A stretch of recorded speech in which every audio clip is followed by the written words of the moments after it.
የእናቱን አስክሬን ተራምዶ ለ8ኛ ክፍል ፈተና የተቀመጠው ታዳጊ አነጋጋሪና አሳዛኝ ሆኗል። በደቡብ አፍሪካ ዳግም ጥቃት አገርሽቷል ተብሏል። በዚህም ሰዎች ፈተና ላይ ወድቀዋል።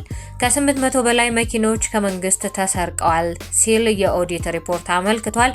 የቴዲ አፍሮ የቀድሞ ማናጀር ህይወት አልፏል የሚሉና ሌሎች ጉዳዮችን ይዘናል። አብራችሁን ዝለቁ። የእናቱን አስክሬን ቤት አስቀምጦ የእናቱን ቃል ለማክበር የ8ኛ ክፍል ሚኒስትሪ ፈተና ከቀብር በፊትና በኋላ ለፈተና የተቀመጠው ካሊድ አነጋጋሪ ሆኗል። ይህ ታዳጊ ካሊድ ይባላል። ገና የ14 ዓመት ልጅ ነው። ከሁለት ታናናሽ ወንድሞቹ ጋር በሸገር ከተማ አስተዳደር ኤካ ጣፎ ክፍለ ከተማ ከእናቱ ጋር ይኖራል። ካሊድ ከእናቱ ጋር ሲኖር ወላጅ አባቱ ከነርሱ ርቆ ሌላ ትዳር መስርቶ ጅግጅጋ ከተማ ይኖራል። ካሊድ ሰሞኑን እናቱ ታሞ በነበረበት ወቅት እኔ አንድ ነገር በሆንም ምንም ቢፈጠር አመት የለፋበትን ፈተና እንዳታቋርጥ ብለው ቃል ያስገቡታል። እናትም በነጋታው የ8ኛ ክፍል ፈተና ሊሰጥ ሰዓታት ሲቀሩት ህይወታቸው ያልፋል። ካሊድ በእናቱ ሞት ከፍተኛ ሀዘን ቢሰማውም ለእናቱ የገባው ቃልን አክብሮ የእናቱን አስክሬን እቤት ጥሎ የጠዋት ፈተናውን ተፈተነ። ካሊድ ከሰዓት እናቱን አልቅሶ ቀብሮ ተመልሶ የከሰዓት ፈተናውን ተፈትኗል። የዚህ የ14 ዓመት ታዳጊ የህይወት ፈተና ብዙዎችን በሀዘን አስነብቷል። ቤት እያንኳኩ አልወጣችሁም እዚህ ናችሁ እያሉ ስለሆነ ስጋታችን ከፍ ብሏል ሲሉ በደቡብ አፍሪካ ያሉ ኢትዮጵያውያን ገልጸዋል። በደቡብ አፍሪካ በስደተኛ ጠል ቡድኖች የተቀሰቀሰውና የውጭ ዜጎች ይውጡልን የሚለው ዘመቻ በአስከፊ ሁኔታ መቀጠሉን በሀገሪቱ የሚኖሩ ኢትዮጵያውያን ተናግረዋል። ከጆሃንስበርግ ከተማ አቅራቢያ በምትገኘው ሚድራንድ ከተማ የሚኖሩ ኢትዮጵያውያን እንዳስረዱት ላለፉት ጥቂት ጊዜያት ረገብ ብሎ የነበረው ዛቻና ማስፈራሪያ፣ ዝርፊያና ድብደባ በአሁኑ ወቅት በከፍተኛ ሁኔታ አገርሽቷል። የአመጹ መሪዎች እስከ ሰኔ 23 ቀን 2018 ዓ.ም ወይንም እስከ ጁን 30 ድረስ ሀገራችንን ለቃችሁ ውጡ ሲሉ ያስቀመጡት የጊዜ ገደብ እየተቃረበ በመምጣቱ በአሁኑ ወቅት በሁሉም አካባቢዎች ከፍተኛ ውጥረትና ስጋት መንገሱን ነዋሪዎች ጠቁመዋል።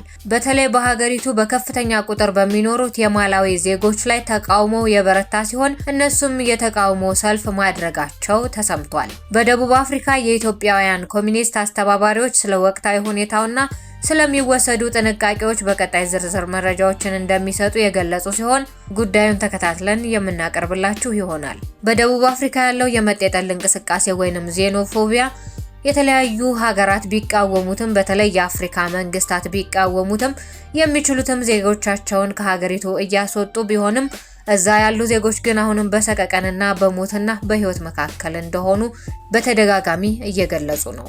የቴዲ አፍሮ የቀድሞ ማናጀር አቶ አዲስ ገሰሰ ከዚህ ዓለም በሞት ተለይተዋል። ታዋቂው የሙዚቃ ፕሮዲውሰርና ማናጀር አቶ አዲስ ገሰሰ በአሜሪካ ኒው ጀርሲ ግዛት ትላንት አመሻሽ ላይ ህይወታቸው ማለፉን የቅርብ ወዳጆቻቸው አስታውቀዋል። የጃኖ ባንድ መስራችና የሙዚቀኛ ገሰሰ ዘለቀ ወንድም የሆኑት አቶ አዲስ ዘለቀ የቴዲ አፍሮ ማናጀር በመሆን ለረጅም ጊዜ ያገለገሉ ሲሆን ዓለም አቀፍ ዝና ያተረፉትን የቦብ ማርሌ ልጆችን ጨምሮ በርካታ ታዋቂ ድምፃውያንን በማማከርና በማስተዳደር የሚታወቁ ጉምቱ የዘርፉ ባለሙያ ነበሩ። ለጊዜው የመሞቻቸው ምክንያት በውል ባይታወቅም በአሁኑ ወቅት አስከሬናቸው ወደ ትውልድ ሀገራቸው ኢትዮጵያ ለመላክ ዝግጅት እየተደረገ መሆኑ ተገልጿል። ከ800 በላይ የመንግስት ተሽከርካሪዎች ላይ የስወራ ማለትም የመጥፋት የክፍያ አያያዝና የሊብሬ ችግሮች መኖራቸው ተገልጿል። በመንግስት ተቋማት ላይ የተደረገው የኦዲት ፍተሻ አስገራሚ ግኝቶችን ይፋ ያደረገ ሲሆን የጠፉና በሌላ ድርጅት ስም የተመዘገቡ በመቶዎች የሚቆጠሩ ተሽከርካሪዎች መኖራቸው ተረጋግጧል። የፌዴራል ዋና ኦዲተር መስሪያ ቤት በቅርቡ የመንግስት መስሪያ ቤቶችን የተሽከርካሪ አያያዝና ስምሪት አስመልክቶ ባደረገው ጥብቅ የኦዲት ምርመራ ከፍተኛ የንብረት አያያዝ ጉድለትና ግድፈቶች ማግኘቱን አስታውቋል። በኦዲት ሪፖርቱ ላይ የተመለከቱት ግኝቶች እንደሚያሳዩት በተለያዩ የመንግስት መስሪያ ቤቶች ስር የሚገኙ 9 መኪናዎችና 6 ሞተር ብስክሌቶች ፈጽሞ የት እንዳሉ ሳይታወቅ የጠፉ መሆኑ ተረጋግጧል። ይሁን እንጂ የጠፉበትን ተቋም ስም ሪፖርቱ በግልጽ አላካተተም። በአስገራሚ ሁኔታ የ595 የመንግስት ተሽከርካሪዎች የባለቤትነት መታወቂያ ደብተር ወይንም ሊብሬ በሌሎች መስሪያ ቤቶችና ድርጅቶች ስም ተመዝግቦ ተገኝቷል ተብሏል።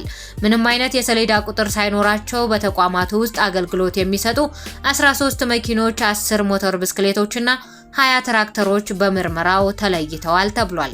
ለ146 መኪኖች፣ ለ27 ሞተር ብስክሌቶች፣ ለ18 የቁፋሮ መኪኖች፣ ለአንድ ሎደር እና ለአንድ ትራክተር ማረጋገጫ የሚሆን የባለቤትነት ደብተር ሊብሬ ማቅረብ እንዳልተቻለም ተገልጿል።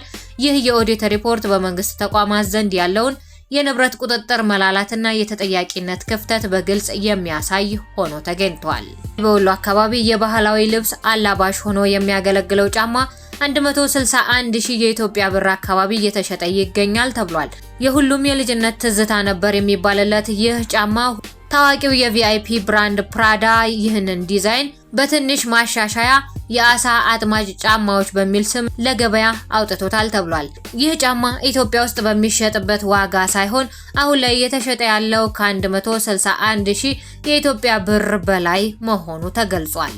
ይህም ዋጋ በዶላር ሲቀየር $1025 ሲሆን በኢትዮጵያ ባንክ ምንዛሬ ሲቀየርም ወደ 161,000 የኢትዮጵያ ብር አካባቢ እየተሸጠ ይገኛል ተብሏል። አንዳንድ ቦታዎች ላይ ካቻማሌ የሚል ስም ይሰጠዋል፣ በሌሎች ደግሞ ሌሎች ስሞች አሉት። ነገር ግን ጫማው አሁን ላይ ትንሽ የዲዛይን ማሻሻያ ብቻ ተደርጎለት 161,000 የኢትዮጵያ ብር እየተሸጠ ይገኛል። ውድ ሽርሽር ኢትዮጵያ ቤተሰቦች የነበሩን መሰናዶዎች የዛሬዎቹ እነኚህ ነበሩ። ከወደዳችኋቸው ሰብስክራይብ እያደረጋችሁ ሌሎች መረጃዎች እንዲደርሷችሁ ተቀላቀሉን። ለወዳጆቻችሁም ሼር እያደረጋችሁ አጋሩ። ሀሳብ አስተያየቶቻችሁን በኮሜንት መስጫው ላይ ማስቀመጥን እንዳትዘነጉ። በሌላ ጊዜ በሌላ መሰናዶ እስከምንገናኝ ፈጣሪ ቸሩን ያሰማል።